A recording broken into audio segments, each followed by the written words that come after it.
वो कालू कौवे को वॉशिंग मशीन दी है।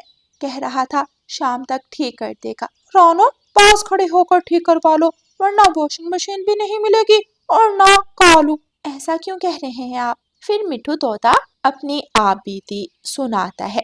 ठीक है मिठू भाई, मैं अभी जाती हूँ। रानो चिड़िया जल्दी से कालू की दुकान की तरफ जाती है, लेकिन मिठू के कहने के अनुसार ना कालू था और ना वॉशिंग मशीन। उफ कालू, तुम ऐसे क्यों करते हो? फिर रानो चिड़िया अपने घर वापस जाती है। इसका कोई ना कोई हल तो होगा। जंगल में बस एक ही मैकेनिक है, तभी ये इतने लारे लगाता है और झूठ बोलता है। इतने में रानो चिड़िया के पास बुलबुल आती है। मेरा पंखा अभी तक वापस नहीं किया। बुलबुल बहन, तुम्हारा बेटा है ना बुलबुला, वो आजकल क्या करता है? आजकल तो फ्री है, क्यों ना उसे मैकेनिक बना दिया जाए। आइडिया अच्छा है, चलो मैं आज ही बात करती हूँ। बुलबुल घर जाकर अपने बेटे से बात करती है। हाँ माँ, मैं फ्री रहकर क्या करूँगा, चलो ये काम सीख लेता हूँ। बुलबुला शहर वाले जंगल में रहकर मैकेनिक का काम सीखने लगता है। दूसरी तरफ कालू कौवा अपनी दुकान पर सारा दिन फ्री रहता और कोई पक्षी भी उसके पास ना आता। ऐसे तो मैं भूखा मर जाऊंगा, मैं क्या करूं? दूसरी तरफ बुलबुल और उसका बेटा बहुत जल्दी अमीर हो जाते हैं, क्योंकि वो मेहनत के साथ साथ सच भी बोलते थे। इस तरह कालू को अपने झूठ की सजा मिल जाती है और पक्षियों को एक अच्छा मैकेनिक मिल जाता है। प्यारे दोस्तों, इस कहानी को लाइक, अपने दोस्तों के साथ शेयर और चैनल को सब्सक्राइब करना बिल्कुल मत भूलना। मैं हूँ नन्ही रानो चिड़िया, करती हूँ मैं ची ची ची। छोटी सी है चोंच मेरी, लगती हूँ बड़ी प्यारी सी। सुबह सवेरे उठ जाती हूँ, सबको मैं जगाती हूँ। फुदक फुदक कर डाली पर मीठे गीत सुनाती हूँ। रानो चिड़िया, रानो चिड़िया, उड़ती जाए फुर फुर फुर। नीला अंबर मेरा घर है, पंख फैलाकर उड़ती हूँ। दाना चुगने आंगन में मैं झटपट नीचे आती हूँ। कालू कौवे ने जंगल में अपना लकड़ी का मजबूत, बहुत बड़ा और विशाल घर बनाया था, जिस पर उन दोनों पति पत्नी को बहुत घमंड था। कालू जी, हमारा घर कितना सुंदर है, जंगल में किसी का भी ऐसा घर नहीं है। हाँ गोरी, अब आंधी आए या तूफान, हमें किसी बात की कोई चिंता नहीं। पूरे जंगल में कालू और गोरी के घर की बातें हो रही थीं। बड़े पेड़ के नीचे रानू चिड़िया, कबूतर और बुलबुल बैठे बातें कर रहे थे। क्या खूबसूरत और मजबूत घर बनाया है उस गोरी और कालू ने। हाँ बुलबुल, तुम ठीक कह रही हो, ये आलसी यहाँ तो काम करते नहीं, अगर करते हैं तो अच्छा करते हैं। हाँ, आप सब ठीक कह रहे हैं, ऊपर वाला उनका घर सलामत रखे। इतने में तोता वहां आ जाता है। पक्षियों पक्षियों, मौसम का संदेश देने वाला पक्षी अभी अभी बताकर गया है कि 2 दिनों बाद बारिशें शुरू होने वाली हैं। अपने अपने घर मजबूत कर लो। शुक्र है ऊपर वाले का, जो जल्दी पता चल गया। चलो पक्षियों, हम जंगल से कुछ लकड़ियां और घास ले आते हैं और अपने घरों को मजबूत कर लेते हैं। आप यहीं रुको, मैं कौवों को भी बताऊं, उन्होंने कोई इंतजाम करना हो तो कर ले। तोता वहां से उड़ता है और कालू और गोरी के घर की तरफ चला जाता है और उनके घर के दरवाजे पर दस्तक देता है। पता नहीं अब कौन आ गया है, सुंदर घर देखा नहीं, मुंह उठाकर आ जाते हैं। जाओ गोरी, देख कर आओ कौन आया है। हाँ जा रही हूँ। रुको रुको, क्या दरवाजा तोड़ दोगे?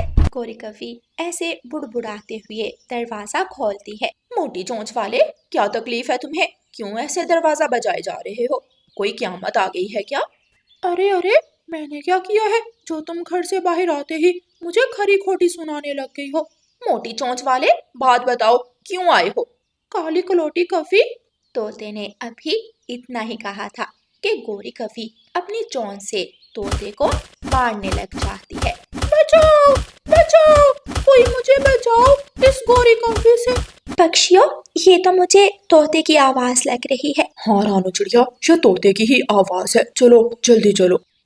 वो सब पक्षी उड़ते हैं और तोते के पास चले जाते हैं। गौरी छोड़ दो, तोते को छोड़ दो, इसको तुम क्यों मार रही हो? इसने मुझे काली कलोटी कौवी कहा, पहले तुमने मुझे मोटी चोंच वाला कहा था। अच्छा, अब दोनों एक दूसरे को माफ कर दो। दोनों ने एक दूसरे के उल्टे नाम लिए, काम बराबर हुआ। चलो तोते, अब चलते हैं। तोते, बता तो दो, आए क्यों थे? जाओ, मैं नहीं बताऊंगा। गौरी, कुछ ही दिनों में जंगल में बारिशें शुरू होने वाली हैं। कोई इंतजाम करना हो बारिश के मौसम का तो कर लेना।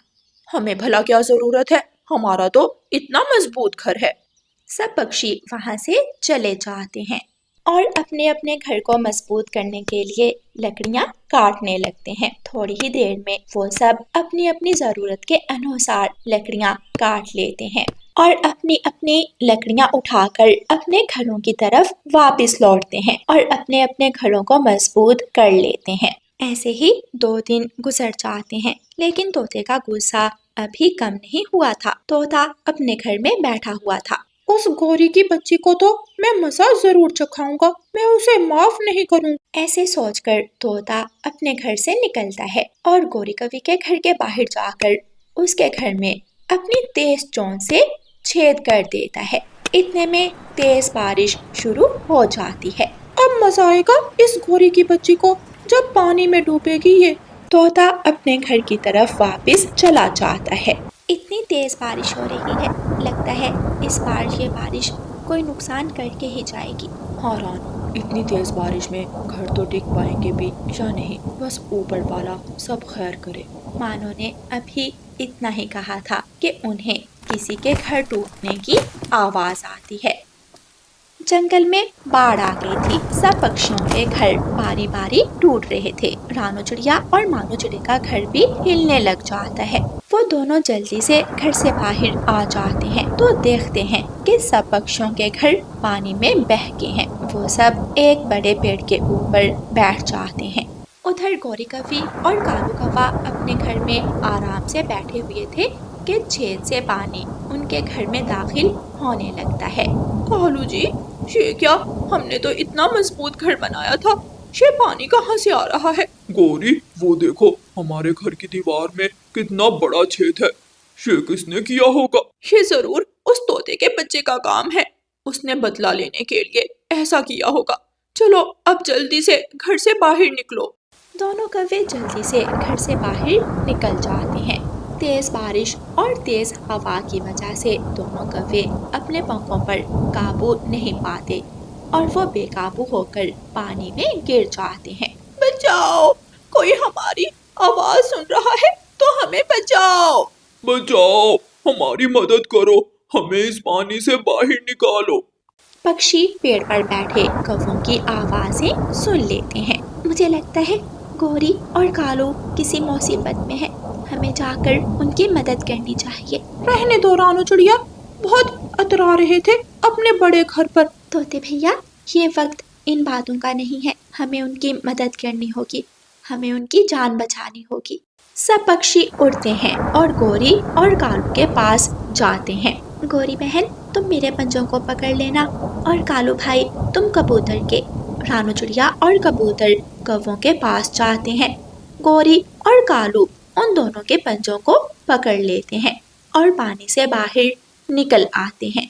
मैं एक ऐसी जगह जानती हूँ, यहाँ ना तो बारिश का पानी आएगा और ना ही वो घर टूटेगा।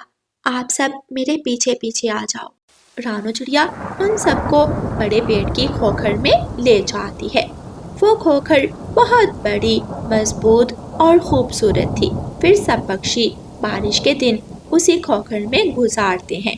प्यारे दोस्तों, इस कहानी को लाइक, अपने दोस्तों के साथ शेयर और चैनल को सब्सक्राइब करना बिल्कुल मत भूलना। आपका धन्यवाद।